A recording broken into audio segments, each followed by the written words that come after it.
I never thought a simple dinner conversation could completely change how I saw my marriage, and the people my wife chose to keep around us. That night started off so ordinary. Just a quiet weekend dinner at our place with my wife and her best friend, someone I've always had a bit of a complicated relationship with. Let's call her Rachel.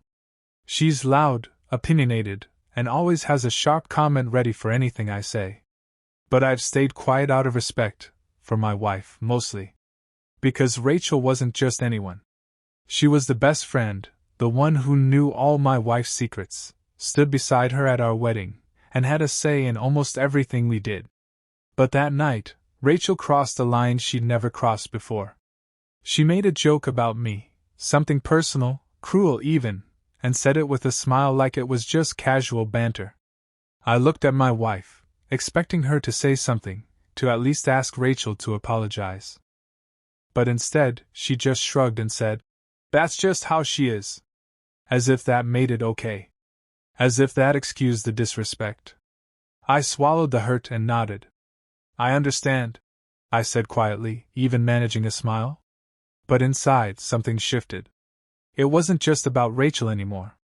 It was about the person I married and the people she allowed to disrespect me, without consequence. And I realized, if no one was going to hold Rachel accountable, maybe it was time someone did. See, Rachel had a secret. One I wasn't supposed to know. Something she'd confided in my wife, thinking it was safe. But she didn't know that sometimes, couples talk, and sometimes, husbands remember. The next day, I happened to run into her fiancé. A decent guy. Kind. Loyal. Someone who, frankly, didn't deserve what Rachel was hiding from him. I didn't plan to say much. Just dropped a detail here, asked an innocent question there. Nothing direct. Nothing obvious. But enough to make him start wondering. Enough for him to ask Rachel the right questions that evening. And whatever she said, or didn't say, was enough to blow things up. Now, Rachel's no longer engaged. No longer bragging about her perfect relationship. And suddenly, that sharp tongue of hers doesn't seem quite so bold. Funny how people always say, "That's just how she is," until someone finally shows them what that really costs. But that wasn't the end of it. Because what happened next, no one saw coming. Rachel had always been a point of tension in our marriage, even if either of us openly said it. From the very beginning, I sensed something off. She never really liked me, and she didn't hide it well. At first, I brushed it off, thinking maybe she was just being protective of my wife. But over time, it became clear, Rachel didn't respect me. She talked over me in conversations, rolled her eyes when I spoke, and threw around sarcastic remarks whenever she got the chance. It was subtle at first, but after a while, the digs became more personal. What bothered me more than Rachel's attitude was how my wife always made excuses for her. "She's just blunt. That's how she jokes. She doesn't mean it." I kept hearing variations of the same defense, over and over again. And the more I heard it, the more I started to wonder if maybe my wife wasn't defending Rachel out of loyalty, but because she agreed with her deep down. That thought lingered in my head, even when I tried to push it away. It wasn't like I didn't try to get along with Rachel. I did. For years I showed up to birthday dinners, helped her move apartments, even took time off work to help with her engagement party. But no matter what I did, she always treated me like an outsider. And my wife, she just let it slide every time. It chipped away at me slowly. Not just because of what Rachel said, but because of what my wife didn't. The secret Rachel was keeping? That was something I overheard during one of their late-night conversations on the couch when they thought I had gone to bed. My wife didn't even realize I heard. It wasn't something light either. It was something that could change how her fiancé saw her, how he trusted her. I held on to that secret for months. Not because I wanted to protect Rachel, but because I didn't want to start a war. I didn't want to hurt my wife or be the one to cause drama. But that night, when I got laughed at in my own home and told to understand Rachel's insults, something inside me snapped. It wasn't rage. It was more like clarity. If Rachel didn't care about hurting me, and my wife didn't care enough to stop her. Why should I care about keeping Rachel's perfect little image intact? Still, I didn't go looking for revenge. Not exactly.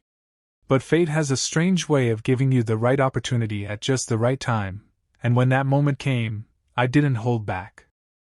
After I left that conversation with Rachel's fiancé, I'll admit, my heart was racing. Not out of guilt, but out of something else. Maybe it was the weight of finally doing something about years of disrespect. Or maybe it was the quiet storm I knew I'd just set in motion. Either way, I couldn't stop thinking about what might be happening behind closed doors at Rachel's apartment that night. She wasn't the type to stay quiet when confronted, and he wasn't the type to ignore red flags once they were in front of him. But while that situation unfolded, the real conflict in my life, the one I couldn't walk away from, was still waiting for me at home. My wife.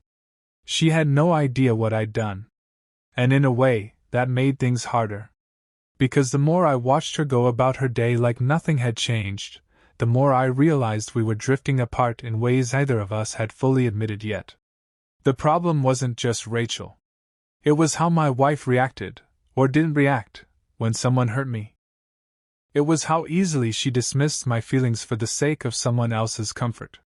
For the next few days I waited. I didn't say a word about what I told Rachel's fiancé. I didn't ask my wife if Rachel mentioned anything. I wanted to see how it would all unravel on its own. And slowly, cracks began to show. My wife became quieter. She started checking her phone more often, her face tightening every time she read a message. One night I caught a glimpse of her screen. It was Rachel, texting nonstop, paragraph after paragraph. My wife sighed deeply and shoved her phone in her pocket without replying. But even then, she didn't bring it up to me. Not a word about Rachel, the engagement, or what was clearly going wrong. It was like she was trying to pretend nothing was happening. That silence only deepened the distance between us. We sat in the same room, but it felt like we were miles apart. And while that quiet stretched on, I found myself wondering, was this really just about a best friend crossing the line? Or was this a sign that my wife and I had bigger issues, ones we'd ignored for far too long? Every relationship has outside noise, but if the person beside you can't fight for your dignity, how strong is the foundation you're standing on? Still, I said nothing. I just waited. Because I had a feeling the storm was far from over, and the next wave might hit closer to home than either of us expected. It was the 5th night since I spoke with Rachel's fiancé, and by then, the tension in our house had become impossible to ignore. My wife was barely speaking to me, and when she did, her voice was clipped, distant. She hadn't told me anything directly, but I could feel it in her body language, the way she avoided eye contact and always had somewhere else to be. Something had happened. Rachel must have figured it out. Or at least suspected. That night, after dinner, she finally said it, quietly, almost like it wasn't even meant for me to hear. Rachel and Ethan broke up. I looked up slowly, my expression calm. Oh? I said. What happened?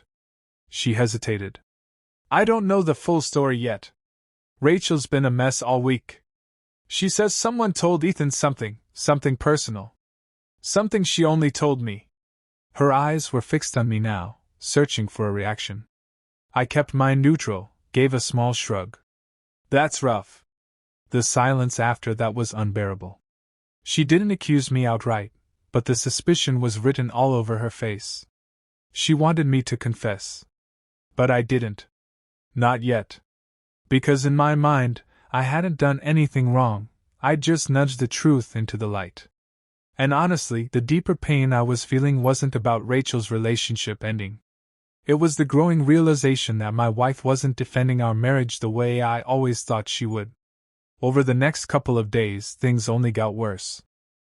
Rachel started showing up at our door uninvited, sometimes crying, sometimes furious. She talked to my wife in hushed voices in the living room while I sat in the kitchen pretending not to hear. But one night, I caught a few words that made my stomach twist. He did this, Rachel hissed. You told him. You're the only one I ever told. My wife didn't respond right away, and that silence said more than any argument could. I stood up, walked into the living room. Rachel's eyes snapped to me, red and burning. My wife looked at the floor. "You want to say something, Rachel?" I asked calmly. She stepped forward like she might explode, her voice shaking. "You ruined my life." I didn't flinch. "No. I just told the truth." At that moment, my wife looked up at me. And for the first time, I couldn't read her expression. Not anger. Not sadness. Just something in between. Something complicated. But what she said next was what finally sent everything over the edge, and changed everything between us. My wife looked between Rachel and me, her jaw tight, her eyes now full of something sharper than confusion, fear. But not fear of me. Fear of what was about to come out. Then, in a low, cold voice, she said, "You think he told Ethan?" She wasn't looking at me. She was staring directly at Rachel. "You told me you'd never speak to him again. You swore it was over." Rachel's expression changed instantly. Her face went pale, and her mouth opened slightly like she'd been caught mid-lie. I stood frozen, my mind struggling to catch up. This wasn't about me anymore. This wasn't about the secret I revealed. This was something else, something deeper. What are you talking about?"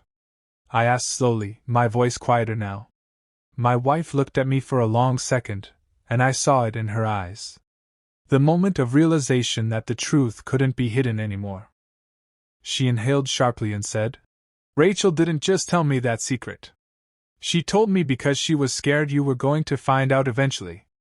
Rachel's head dropped, and that was all the confirmation I needed. It hit me like a punch to the chest. "What do you mean, I was going to find out?" I asked, my voice shaking now. My wife stepped forward, hesitant, her voice trembling. "Rachel and Ethan, they weren't exclusive for a while. And during that time there were mistakes. Lines crossed. Ethan wasn't the only one in the picture." I turned to Rachel, my blood going cold. "With who?" Silence. Then Rachel finally said it. Quietly. Regretfully. "Someone you know. Someone from your office." I felt the room tilt. The betrayal wasn't just that Rachel had disrespected me. It wasn't just that my wife defended her. It was that the whole time I thought I was protecting my marriage, there had been another layer of secrets, buried under false loyalty and shared silence. My wife knew more than she admitted. Rachel had done more than just insult me. And now, I was beginning to see that their friendship was built on something far more toxic than I ever imagined. But before I could respond, Rachel turned to my wife, her voice laced with panic. "You said you burned the messages." My wife's eyes widened. That's when I knew, whatever they were hiding wasn't just personal. It was dangerous. And I hadn't even scratched the surface yet. I stood there, caught between two women I thought I knew, one my wife, the other her best friend, and I realized I didn't really know either of them at all. The room was heavy with silence, and all I could hear was the sound of my own heartbeat thudding in my ears. I took a step closer. "What messages?" I asked slowly. Neither of them answered right away. Rachel looked panicked, like a wall was crumbling around her. My wife looked ashamed, like she was preparing for everything to fall apart. I turned to her, not with anger, but with disbelief. "You told me everything. That's what you always said. No secrets. No lies." She looked down, eyes brimming. "I wanted to protect you. By hiding something that big?" I asked, voice cracking. "By covering for her?" Rachel snapped, stepping forward. "It wasn't like that. It wasn't serious, it was stupid, just a dumb fling. I ended it. But those messages, they could ruin more than just my relationship. They had names. Photos. Dates." My stomach turned. She hadn't just risked Ethan's trust. She had involved people from my world, my office, my reputation. I felt a mix of betrayal and fury rising in my chest, but I held it together. Barely. "And you knew?" I asked my wife. She nodded slowly, tears finally spilling down her cheeks. I didn't know at first, but when she came crying to me, begging me to help her erase everything before Ethan found out, I agreed. I thought it would stop there. I thought it would all go away. I stepped back, struggling to process the storm of betrayal swirling around me. Everything made sense now, the sudden tension, the silence, the guilt.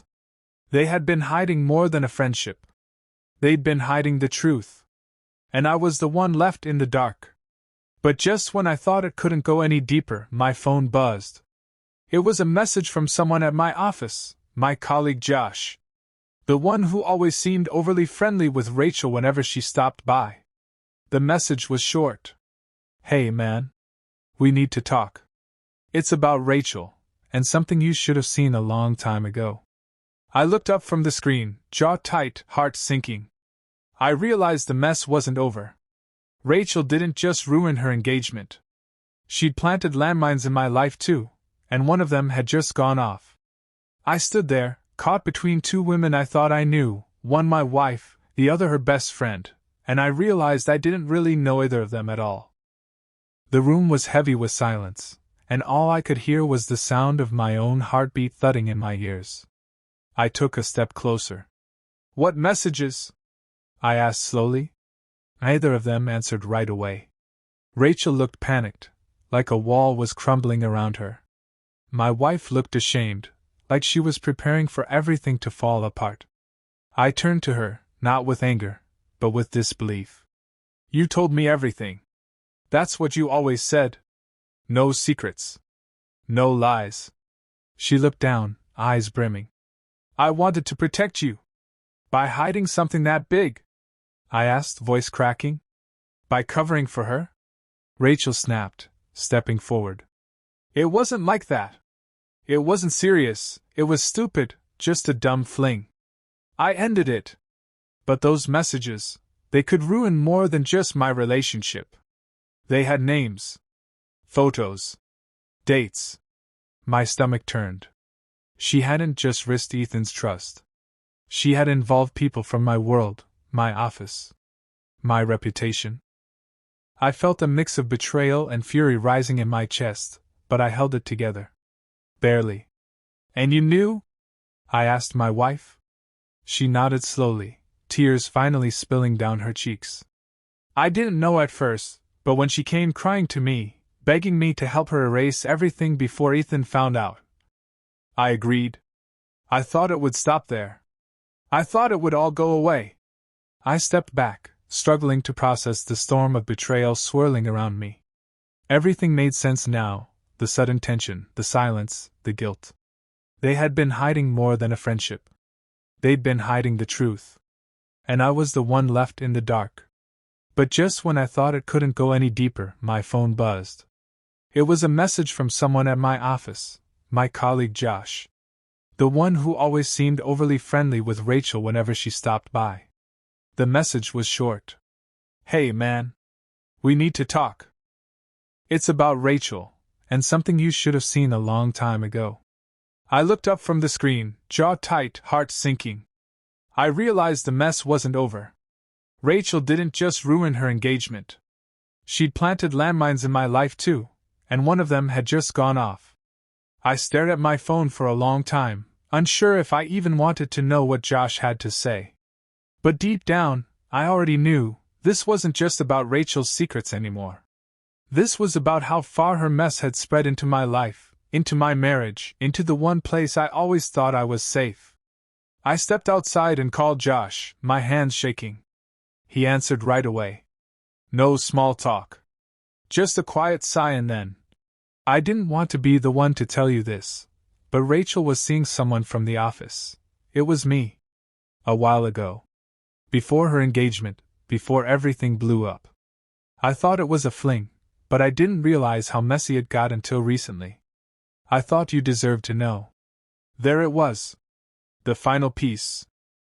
A man I considered a colleague, maybe even a friend, had been part of the web of lies I had unknowingly stood in the middle of. I didn't yell. I didn't curse. I just said, "Thanks for being honest," and hung up. When I walked back inside, my wife and Rachel were still sitting on the couch, the air heavy with silence. I looked at Rachel. "I think it's time you left." She stood without a word, grabbed her bag, and walked out. No apology. No explanation. Just silence. My wife stood too, but didn't look me in the eye. "I'm sorry," she said softly. I nodded. "I believe you're sorry. But I don't know if that's enough anymore." That night, we didn't sleep in the same bed. And for the first time in our marriage, we truly felt like strangers. Over the next few weeks, we had long, painful conversations. We talked about everything, about the secrets, the silence, the people we let get too close. It wasn't easy, but it was honest. And that was a start. In the end, Rachel faded from our lives. Her engagement never recovered, and neither did most of her friendships.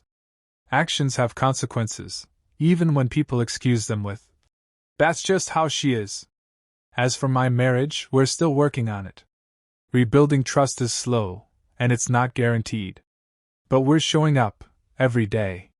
With honesty. With boundaries. With a better understanding of what loyalty really means. If there's one thing I've learned, it's this: protecting your peace sometimes means standing up to the people closest to you.